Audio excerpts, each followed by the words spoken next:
அனைவருக்கும் வணக்கம். அடியேன் அவினாசி ஜோதிலிங்கம். நான் இப்பொழுது அமர்ந்திருக்கின்ற ஆலயம் கும்பாபிஷேகத்திற்கு தயார் நிலையிலே இருக்கின்ற திண்டுக்கல் மாவட்டம் எரியோடு அருகிலே புதுரோடு குஜிலியம்பாறை வட்டம் அங்கிருக்கின்ற மகாசக்தி ஆதி குபேர வாராகி அன்னையினுடைய ஆலயத்தில் இருக்கிறோம்.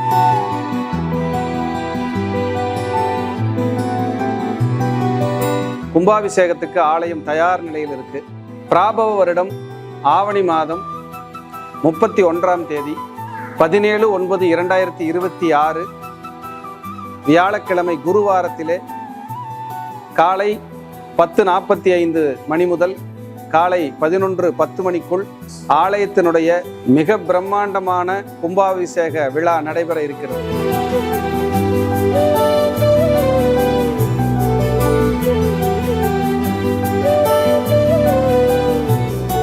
இந்த நிகழ்வை பார்த்து கொண்டிருக்கின்ற நீங்கள் இந்த கும்பாபிஷேக விழாவிலே கலந்து கொண்டு உலக நாடுகளில் நீங்கள் எங்கிருந்தாலும் எந்த வெளியூரில் இருந்தாலும் உங்களை எல்லாம் அன்போடு இருகரம் கூப்பி இந்த ஆலயத்திற்கு அடியேன் சார்பாகவும் இந்த கோவில் நிர்வாகத்தின் சார்பாகவும் சக்திவேல் சுவாமிகள் இந்த கோவிலுடைய ஆலய ஸ்தாபகர் அவர் ரொம்ப சிரமப்பட்டு இந்த ஆலயத்தை உருவாக்கி ஒரு அடுத்த கட்டத்துக்கு கொண்டு வந்திருக்காரு. அது ஒரு பிரம்மாண்டமான ஒரு சக்தியை அந்த இடத்துல அம்பாள் உட்கார்ந்துருக்காங்க, உயிரோட்டமா இருக்காங்க.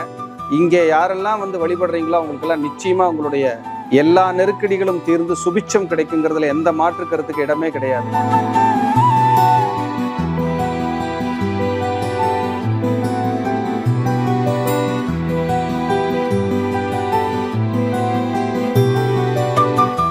அப்படிப்பட்ட ஆலயத்தில் அடியே அமர்ந்து பேசிக்கிட்டு இருக்கேன். நீங்களும் எல்லாரும் வரணும். உங்களையும் நான் இந்த ஆலயத்தில் எல்லாரையும் பார்க்கணும்னு விருப்பப்படுறேன். கண்டிப்பா வாங்க. இந்த ஆலயத்திற்கு உங்களால் முடிந்த இந்த ஆலய கும்பாபிஷேக விழா மாபெரும் விழாவாக பிரம்மாண்ட விழாவாக நடைபெற இருக்கிறது. இந்த ஆலய கும்பாபிஷேக விழாவிற்காக நிதி உதவி மற்றும் பொருளுதவி நாங்கள் இந்த கோயிலில் பங்கெடுத்துக்கணும் அப்படின்னு நினைக்கிறவங்க டிஸ்கிரிப்ஷனில் இந்த ஆலயத்தினுடைய அக்கௌண்ட் நம்பர் மற்றும் வங்கியினுடைய விவரங்கள் கொடுக்கப்பட்டிருக்கு. ஆலயத்தினுடைய கோயிலுடைய அக்கௌண்ட் நம்பரே இருக்குங்க. நீங்கள் அதுக்கு தாராள நிதி உதவியும் பொருளுதவியும் செய்து உங்களுடைய பங்களிப்பையும் கொடுத்து அன்னையினுடைய பேரொருளை பெறுமாறு மீண்டும் ஒரு முறை உங்களை எல்லாம் அன்போடு நான் கேட்டுக்கொள்கிறேன். அதே போல் இந்த கும்பாபிஷேக விழா என்பது சாதாரண விஷயம் அல்ல. கோபுர தரிசனம் என்பது கோடி புண்ணியம் என்று சொல்வார்கள். குரு பார்க்க கோடி புண்ணியம், அதே போல கோபுர தரிசனம் என்பது கோடி புண்ணியம். அப்படிப்பட்ட ஒரு நல்ல நிகழ்வுக்காக உங்களை நான் அழைக்கிறேன். எல்லோரும் இந்த விழாவிலே கட்டாயம் கலந்து கொள்ள வேண்டும். இந்த ஆலய விழா நிறைய இடங்களுக்கு செல்ல இருக்கிறது, ஒளிபரப்பாக, நேரடி ஒளிபரப்பாக. அதே போல நேரடியாக நீங்கள் அனைவரும் இந்த ஆலயத்திலே பெரும் பங்களிப்பை செலுத்த வேண்டும், அன்னையினுடைய ஆசீர்வாதத்தை பெருமளவு வாங்க வேண்டும் என்பதை மீண்டும் இந்த ஆலயத்தில் அமர்ந்து அடியேன் அவினாசி ஜோதிலிங்கத்தின் சார்பாகவும் மித்ரா டிவி, மந்த்ரா டிவி, பக்தி யுகம், வாராகி ஜோதிடம் சார்பாக உங்களை எல்லாம் மீண்டும் இருகரம் கூப்பி அன்போடு அழைக்கின்றேன். அனைவரையும் நான் மிக பிரம்மாண்டமான கும்பாபிஷேக விழாவிலே சந்திக்க ஆவலாக இருக்கிறேன். நன்றி, வணக்கம், வாழ்க வளர்க.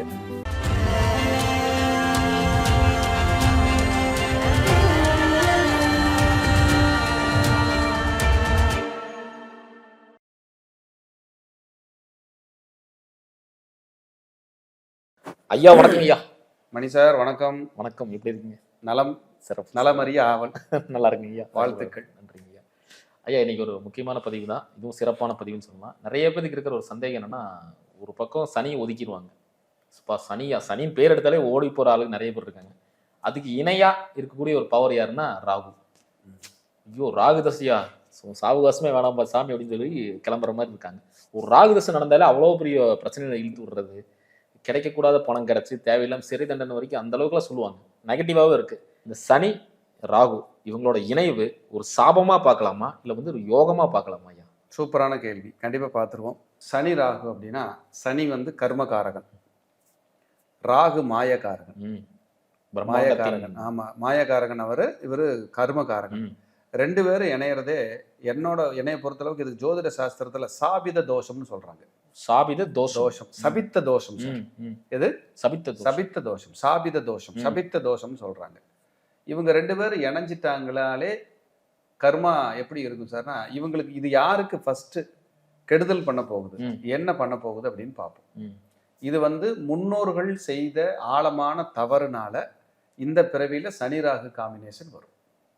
எதனால இது வரும்னா, தொழிலாளர்களை ஏமாற்றிய குற்றம், சர்ப்பங்களை நாசம் செய்தது, அடிச்சது, கொன்னது, அது வாழ்ற இடத்தை சேதப்படுத்தினது, புற்றை இடிச்சது, இதனால எல்லாம் இந்த சனிராக தோஷம் வந்துடும். இந்த சனிராக தோஷம் இந்த மாதிரி முன்னோர்கள் சாப கோப தோஷங்களால வர்றது. இதனால என்ன ஆகும்னா, நம்மளுக்கு தொழில்ல இடையூறாத தொந்தரவுகள் இருந்துகிட்டே இருக்கும். நீங்க தொழிலுக்காக போராடி போராடி சலிச்சே போயிருவீங்க. சனிராக காம்பினேஷன். இந்த தொழில் ஒரு உயரத்துக்கு வர்ற வரைக்கும் உங்களை உழுக்காம விடாது. நீங்க ஒரு உயரத்துக்கு வந்துட்டீங்கன்னு வைங்க, ஒரு 1000 கோடி சம்பாரிச்சிட்டீங்க, இந்த சனி ராகு காம்பினேஷன் இருக்கு, நீங்க ஒரு 1000 கோடி 5000 கோடி 10000 கோடி சம்பாரிச்சிட்டீங்கன்னா, அந்த காப்பாத்திக்கிறதுக்கு நீங்க ஒரு உழைப்பீங்க பாருங்க, அந்த உழைப்பு நீங்க வளர்றதுக்கு உழைச்சதை விட ஜாஸ்தியா இருக்கும். எப்படி பாருங்க, எங்கேயுமே அவன் உங்களை எப்பவுமே டென்ஷனாவே வச்சிருக்கணுங்கிறத அவனோட வேலை, சனி ராகு சேர்க்க. ஆனா நமக்கு பிரம்மாண்டமான தொழில் செய்யணுங்கிற எண்ணத்தையும், இந்த தொழில்ல ஒரு உச்சத்தை தொடணுங்கிற எண்ணத்தையும், வெளிநாடுகள் உலக நாடுகள் வெளியூர்ல எல்லாம் போய் தொழில் செஞ்சு ஜெயிக்கணுங்கிற எண்ணத்தையும் இந்த சனிராகு தான் விதையா போடுவார். அவருக்கு இதுதான் பிடிக்கும். இந்த சனிராகு பிடிக்கும். இந்த சனிராகுக்கு இது பிடிக்கும்னு வச்சுக்கோங்களேன். அப்புறம் இந்த சனிராகு சேர்ந்தா ஒரு வகையில யோகம், ஒரு வகையில கடுமையான தோஷம். தோஷம்தான் அதிகம், யோகம் கம்மி. அப்படிங்கிறதான் என்னுடைய ஆராய்ச்சி, என்னுடைய விஷயம். வராகி ஜோதிடத்தின் சார்பாக நான் சொல்லக்கூடிய விஷயம் தான். அப்போ இந்த சனி ராகுவை எப்படி சார் நம்ம ஹேண்டில் பண்ணணும், எப்படி சார் நம்ம கொண்டு போகணும் அப்படிங்கிறதெல்லாம் நிறைய இருக்கு. ஃபர்ஸ்ட் சனி ராகு ஒரு மனுஷனை டென்ஷனாகவே வச்சுக்கிட்டு இருக்கும். பதட்டமாக இருக்கும், டென்ஷனாக இருக்கும், பயமாக இருக்கும், தாழ்வு மனப்பான்மையாக இருக்கும். நம்ம எதுலையுமே இப்போ சிக்கிக்க கூடாது, எங்கேயாவது போய் நம்ம லாக் ஆகிடக்கூடாது, எங்கேயாவது போய் நம்ம மாட்டிக்க கூடாது, பார்த்து இருக்கணும், பார்த்து பேசணும், பக்குவமாக நடந்துக்கணுங்கிற எண்ணத்தை அந்த சனி ராகு உங்களுக்கு கொடுத்துக்கிட்டே இருக்கும். அது உங்களுக்கு ஒரு நீங்கள் எவ்வளவு பணம் வச்சுருந்தாலும் ரொம்ப சேஃபர் சைடாக தான் வாழணும்னு நினைப்பீங்க. பார்த்துக்கலாம் என்ன ஆயிரும் அப்படிங்கிற அந்த எண்ணத்தை அந்த சனி ராகு கொடுக்காது. உங்களை ஒரு சேஃபர் சைடாகவே வச்சுக்கிட்டு இருக்கும். இது 5ஆம் இடத்துல இருந்தால் பூர்வ புண்ணியத்தில் கடுமையான தோஷம். அதாவது ஒரு குழந்தை பிறப்பே உங்களுக்கு ஒரு கவலையை கொடுக்கக்கூடிய ஒரு குழந்தையா பிறந்துடும். குலதெய்வத்தில் முன்னோர்கள் வழிபட்டுட்டு இருந்ததை அதை ஸ்டாப் பண்ணி அப்படியே பிரேக் பண்ணிடும். உங்கள் அதிர்ஷ்டத்தை அப்படியே பிரேக் பண்ணிடும். 9ஆம் இடத்துல இருந்ததுன்னா தந்தையார் வழி, முன்னோர்கள் வழி சாப கோப தோஷங்கள் உங்கள் பரம்பரையாக தொடர்றதை நீங்கள் பார்க்கலாம். சிலருக்கெல்லாம் சனி ராகு 7ஆம் இடத்துல இருந்துச்சுன்னா, இல்லை துலாமில் இருந்ததுன்னா யூரினரி இன்ஃபெக்ஷன், இந்த யூரின் போகாமல் சின்ன குழந்தைகள்லேயே ஆண்களுக்கு பையனுங்களுக்கு அந்த சுண்ணத்து மாதிரி பண்ணுறது, அந்த டிஸ்டர்பு, இது எல்லாமே அந்த சனி ராகு தான் கொடுக்கும். சிறப்புங்க ஐயா. இப்போ இந்த இணைவை பற்றி பேசிட்டு இருக்கோம். இணைவுங்கிறது எத்தனை டிகிரிக்குள்ள இருந்த மிகப்பெரிய இணைவு ஐயா? 30 டிகிரி ஒரு கட்டத்தில். இணைவுங்கிறது ஒரு 5 டிகிரி முன்பின் இருந்தால் இணைவு. கொஞ்சம் தள்ளி போயிடுச்சு, ஒரு 10 டிகிரி முன்பின் 20 டிகிரி முன்பின் இருந்தால் கொஞ்சம் கம்மி, அவ்வளவுதான் தாக்கம். 30 டிகிரிக்குள்ள உள்ள எந்த கிரகம் 2 பேர் இருந்தாலும் பிரச்சனை தான். ஒரு 22 டிகிரினா பிரிஞ்சுட்டாங்க. பிரிகிறதுன்னு இல்லை, அந்த நிழல் அங்கதான் இருக்கும். நீங்க இந்த ஊரை விட்டு ரஷ்யா போயிடுறீங்க, உங்க நிழல் உங்களோட தான் சார் இருக்கும், வேற எங்கேயும் போகாதல்ல. நீங்க எந்த ஊர்ல போய் வாழ்ந்தாலும், நீங்க எந்த ஊர்ல பிறந்தீங்களோ அந்த கர்ம வினையும், நீங்க பிறந்த நேரத்தினுடைய தாக்கமும் நீங்க எந்த வெளிநாட்டுல இருந்தாலும் உங்களுக்கு வரும். ஊர் விட்டு ஊர், கண்டம் விட்டு கண்டம் போயிட்டனால விடாது. ஆனா அதுக்கு சில விதிவிலக்குகள் இருக்கு. நம்ம இந்த ஊர்ல பிறந்திருக்கிறோம், நம்ம சொந்த ஊர்ல இல்லாம வெளியில போய்க்கலாமாங்கிறதுக்கு ஒரு விதிவிலக்கு இருக்கு, அது வேற ரூட். ஆனா சனி ராகு காம்பினேஷன் உங்களுக்கு ஒரு போராட்டத்தையும் பிரச்சனையும் கொடுக்காம போகாது, மன உளைச்சலை கொடுக்கும். நீங்க உறவுகளுக்கு மத்தியில, நீங்க யாருக்கு நல்லது செஞ்சீங்களோ அவங்களுக்கு மத்தியில, நண்பர்களுக்கு மத்தியில உங்களை தலகுனிவு பண்ணாம விடவே விடாது. நீங்க என்ன உதவி செஞ்சிருந்தாலும் சரி, அவன் அப்படியா அப்படிம்பான், வாங்கி சாப்பிட்டு. அதெல்லாம் இந்த சனி ராகுக்கு ஈஸியா நடந்துடும். அதனாலேயே இவங்க மன உளைச்சலுக்கு ஆளாகி மிகப்பெரிய கொடுமையை சந்திக்கிற மாதிரி வந்துடும் இந்த சனி ராகு சேர்க்கை.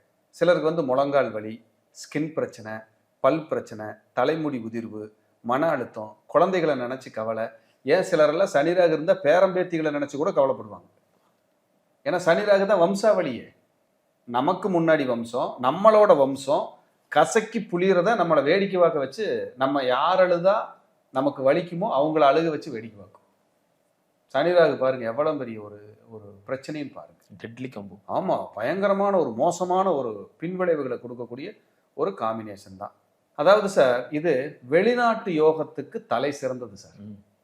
ஃபாரின்ல இருக்கேன் நீங்க இப்ப கேட்டீங்கல்ல, ஆமாங்க. அதுக்கு தலை சிறந்தது சார் இந்த சனி ராகு. அது நம்ம ஜாதகத்துல பர்மிட்டும் பண்ணணும். ஐடி ஃபீல்டு, ஸ்பேஸ், அந்த ஆராய்ச்சி பண்றாங்கல்ல விண்வெளி, ம். அந்த ஆராய்ச்சி, மெக்கானிக்கல், ம்.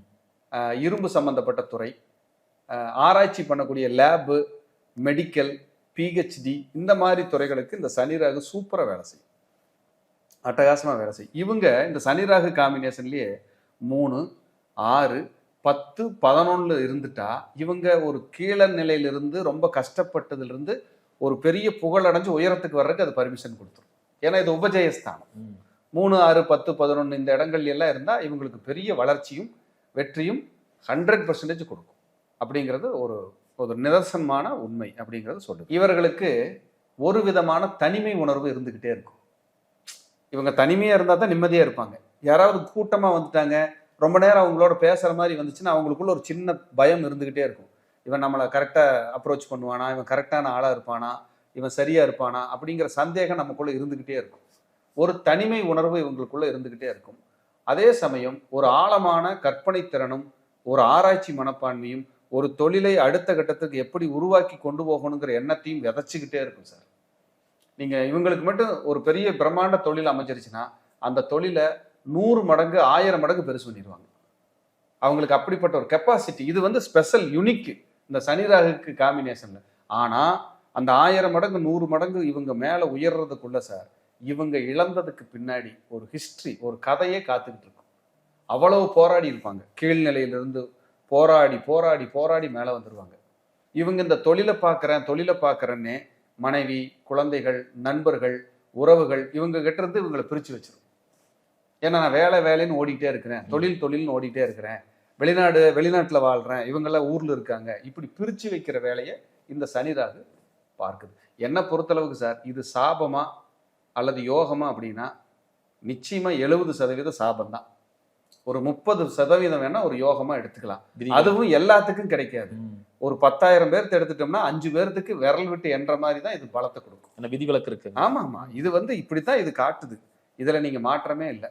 அதே போல இவங்களுக்கு தீர்வு பரிகாரம் அப்படின்னு எடுத்துக்கிட்டோம்னா இவங்க அமாவாசை அன்னைக்கு முன்னோர்களுக்கு மாசம் எள்ளும் தண்ணியும் இறைக்கணும், திதி தர்ப்பணங்களை கொடுத்துக்கிட்டே வரணும். அப்பதான் இவங்களுக்கு ஒரு ரிலாக்ஸ் கிடைக்கும். அந்த முன்னோர்களோட பிளஸ்ஸிங்ஸ் கிடைக்குதான் இவங்க நிம்மதியாவே இருப்பாங்க. இல்லைன்னா குடும்பத்துல ஒரு விதமான கலவரம், மன இறுக்கம், மன நிம்மதியின்மை கட்டாயம் இருக்கும் சார். பிரச்சனையை கொடுக்காம போகாது சார் அப்படிங்கிறது என்னோட கருத்து. இந்த சனி ராகு காம்பினேஷனை கம்ப்ளீட்டா வேரோட அறுத்து அந்த பிரச்சனை இல்லாத வாழ்க்கை வாழ்ந்து இவரை வளர்ச்சியை நோக்கி, முன்னேற்றத்தை நோக்கி வளர்ச்சி அடைய வைக்கக்கூடிய ஒரு அற்புதமான கடவுள் இருக்காருன்னா காலபைரவர். அந்த காலபைரவரை போய் சனிக்கிழமை ராகு காலத்துல 2 நல்லெண்ணெய் விளக்கேற்றி சிகப்பு துணியில மிளகு தீபம் போட்டு 27 மிளகு தீபம் போட்டு அர்ஜித்து பூஜித்து அழைத்தால் வாராதிராதல்லவோ அப்படிங்கிற மாதிரி பைரவர் வந்து உங்களுக்கு அனுகிரகமும் ஆசிகளையும் வாரி வாரி வழங்க காத்திருக்கிறார். நீங்க தப்பிக்கணும் அப்படின்னா தேய்பிறை அஷ்டமிய முழுமையா கும்பிட்டுக்கிட்டே வரணும். இந்த சனி ராகு காம்பினேஷனுக்கு சனிக்கிழமை தவறாம காலபைரவரை போய் கெட்டியா பிடிச்சுக்கணும். இதை விட ரொம்ப முக்கியம், ஆவூர் அப்படின்னு ஒரு ஊர் இருக்கு கும்பகோணத்து பக்கத்துல. பட்டீஸ்வரம் துர்க்கை கோயில் இருக்குல்ல, அங்கிருந்து ஒரு சில கிலோமீட்டர்ல இருக்கு ஆவூர். பஞ்ச பைரவர், 5 பைரவர் கொண்ட கோயில் அது. ஒரு தேய்பிறை அஷ்டமி அன்னைக்கு மாலை வேளையில போய் 5 பைரவருக்கு 5 தேங்காய் மூடியில விளக்கு போட்டு, நல்ல நெய் விளக்கோ நல்லெண்ணெய் விளக்கோ போட்டு, சிகப்பு திரி போட்டு, எங்க பூர்வாந்தரமா இருக்கக்கூடிய கர்ம வினைகள், ஜென்மாந்திர கர்ம வினைகள் எல்லாம் தீர்த்து எங்களுக்கு நீங்க தான் ஆசீர்வாதம் பண்ணணும்னு வேண்டிட்டு வந்தாங்கன்னா 5 தேய்பிறை அஷ்டமிக்கு போயிட்டு வரும்போதே இவங்க 100% ரிலாக்ஸ் ஆவாங்க. நிம்மதி கண்டிப்பா உங்களுக்கு கிடைக்கும். அப்போ ஒரு மன நிம்மதி கிடைச்சி வாழக்கூடிய தகுதி அந்த சனிராகு இவர்களுக்கு பிளஸ்ஸிங்ஸ் கொடுத்து ஆரம்பிச்சிருது. நீங்க சனிராகு காம்பினேஷன் இருந்து இந்த வீடியோ யாராவது பார்த்துட்டு இருந்தா இன்னையிலிருந்து உங்களுக்கு விமோச்சனம் கிடைச்சிருச்சுன்னு தான் அர்த்தம். இல்லைன்னா இந்த வீடியோ உங்க கண்ணில் படாது. இதை நான் உறுதியா சொல்லுவேன். அப்ப இந்த வழிபாட்டின் வாயிலாக உங்கள் வாழ்க்கை வரமாகும், வாழ்க்கை வசந்தமாகும், போர்க்களம் பூக்கோளமாக மாறும். அந்த பூக்களின் மூலியமாக அந்த சுக்கிரனின் ஆசிகளும் நிரம்ப கிடைத்து, குருவின் ஆசிகளும் நிரம்ப கிடைத்து உங்கள் வாழ்க்கை பொன்னான காலமாக மாற, அந்த காலத்தை நிர்ணயித்து காலத்தை தன் கட்டுப்பாட்டிலே வைத்திருக்கின்ற காலபைரவர் உங்களை என்றென்றும் காத்து கொண்டே இருப்பார் என்பதை சொல்லி மீண்டும் ஒரு நல்ல பதிவிலே உங்களை சந்திக்கிறேன். வாழ்க வளர்க. நன்றி, வணக்கம்.